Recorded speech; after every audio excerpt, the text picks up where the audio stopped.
If you had to point to just one, Doug, it's obviously the internet, right? We literally are living through an experiment right now with the minds and hearts and souls of our young men. Like in your eyes, you see this day to day with a lot of the people that are coming to you. Like, why is porn addiction so much more prevalent today than when it was, say, like 30 years ago? The internet. I mean, in a simple answer, right? So, I talk to a lot of young men, man. I mean, I get teenagers that reach out to me, and I'm trying to figure out like how I can create a community or resources for kids.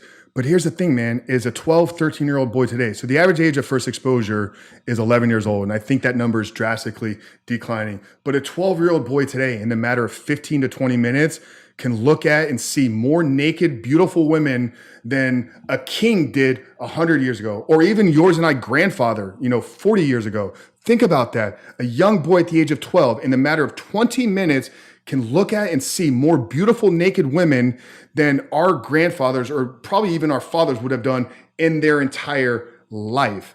And oftentimes, by the time they're having their first sexual experience, so we're talking, maybe the boy's 18, 20, young man, in his early 20s. By the time he's having his first sexual experience, he's had hundreds, if not thousands, of sexual releases. So when we talk about why is it such a big problem, I mean, the internet is the obvious answer, right? They talk about, so there's this organization called Fight the New Drug. And I don't know if they came up with the big 3A, because I've seen it talked about in a lot of different places, but you have the accessibility component, right? The fact that literally every boy, every adult is walking around with an endless supply of pornography in their pocket, 24 hours a day, 7 days a week. And I think 20% of the internet is pornography. I think 30% of daily searches are pornography. I may be a little bit off, but those statistics are close. So you have the accessibility. That makes it obviously massive prevalent today.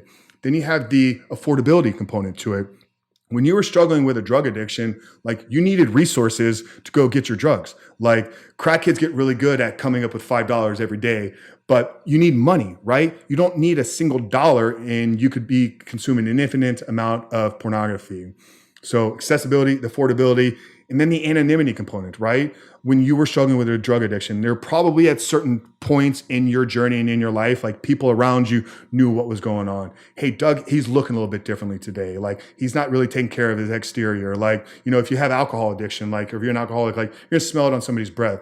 You could be struggling with a 20-year addiction and not a single person know about it because it's done in isolation. It doesn't require any resources. And oftentimes it doesn't change your exterior. So the affordability component, the accessibility component, and the anonymity component are the three biggest reasons. But I think if you had to point to just one, Doug, it's obviously the internet, right? We literally are living through an experiment right now with the minds and hearts and souls of our young men.